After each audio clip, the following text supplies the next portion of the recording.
ஒரு விலை மாதவியின் வீட்டுக்கு ஒருத்தன் போகிறான். போகும்போது அங்கே அந்த அம்மா கேட்குது, நீ பார்த்து நீங்கள் சைவமா வைணவமா அப்படின்னு கேட்குது. அவனுக்கு ஒன்றும் புரியல. அவன் பணம் எவ்வளோ 5 கொடு 10 கொடுன்னு கேட்டான்னா ரைட்டு. என்னடா இங்கே வந்திருக்கிறோம் நாம ஒரு விலை மாத வீட்டுக்கு, நம்மளை சைவமா வைணவமான்னு கேட்குறாங்க அப்படின்னு கேட்டான். அந்த அம்மா சொல்லிச்சான், இன்னும் ஒன்றும் புரியலையே அப்படின்ட்டான். ஒன்றும் இல்லை, சைவம்னா இப்படி வைணவம்னா இப்படின்னுச்சான். ஒன்றும் புரியல. சைவம்னா இப்படி வைணவம்னா இப்படி, ஒன்றும் புரியல. என்னவா சொல்ற, இதுன்னா அது தெய்வம் விபூதி இது தானே, அதில் என்ன இருக்கு அப்படின்னா, இல்லை சைவம்னா படுத்துக்கிறது, வைணவம்னா நின்னுங்கிறது.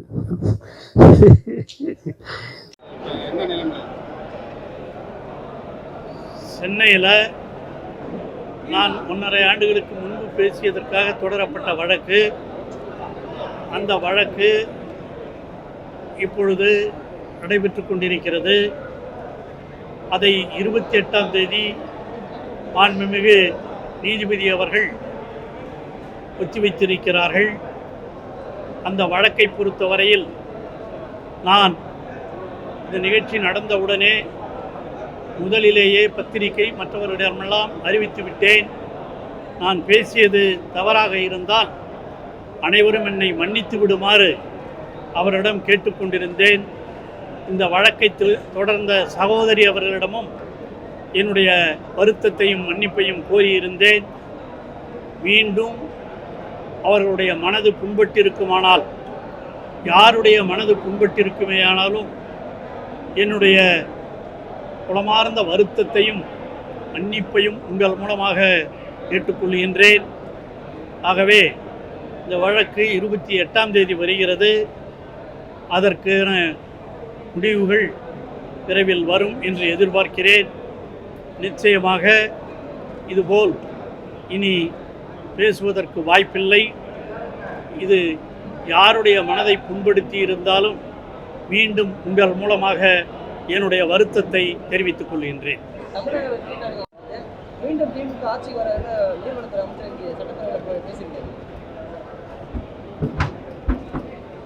எங்களுடைய நிரந்தர முதல்வர், நான் முதல்ல தான் சொன்னேன், இதெல்லாம் எவ்வளோ இருக்குன்னு தெரியாது.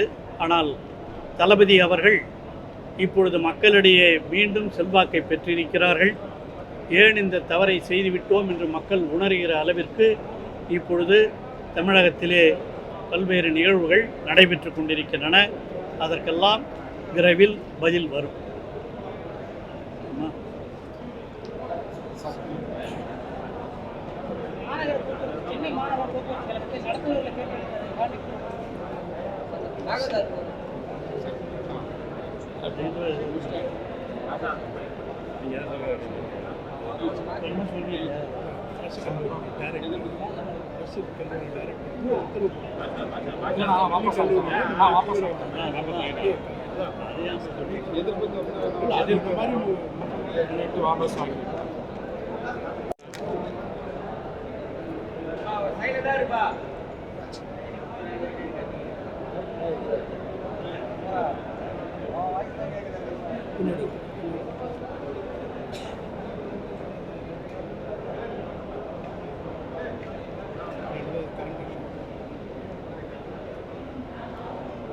மேலும் இன்றைய கல்லூரி மாணவர்கள் விழிப்புணர்ச்சியோடு செயல்பட்டு கொண்டிருக்கிறார்கள்.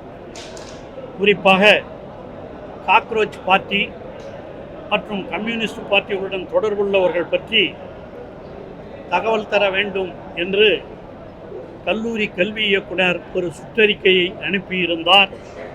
அது இப்பொழுது திரும்ப பெறப்பட்டிருக்கிறது. அதற்கு கல்லூரி மாணவர்களுடைய எதிர்ப்பும் அவர்களுடைய விழிப்புணர்வும் தான் முக்கிய காரணமாக இருக்கிறது. என்றுமே கல்லூரி மாணவர்கள் மாணவ பருவத்திலே இருந்து விழிப்புணர்வோடு செயல்பட்டு கொண்டிருக்கிறவர்கள் தான். அவர்களுடைய விழிப்புணர்வின் காரணமாகத்தான் தமிழகத்திலே இன்றும் திராவிடர் இயக்கமும் பொது உடைமை இயக்கமும் வளர்ந்து கொண்டிருக்கிறது. தமிழகத்தினுடைய முன்னாள் முதல்வர், என்னாலும் தமிழகத்தினுடைய தமிழர்களின், உலகத் தமிழர்களின் தலைவராக இருக்கிற தளபதி அவர்கள் மாணவ பருவத்திலிருந்தே இதுபோல கொள்கைகளுக்காக உழைத்தவர். அவருடைய வழியிலே இன்று மாணவர்களும் போராடி வெற்றி பெற்றிருக்கிறார்கள். அவர்களுக்கும் என்னுடைய வாழ்த்துக்களை தெரிவித்துக் கொள்கிறேன்.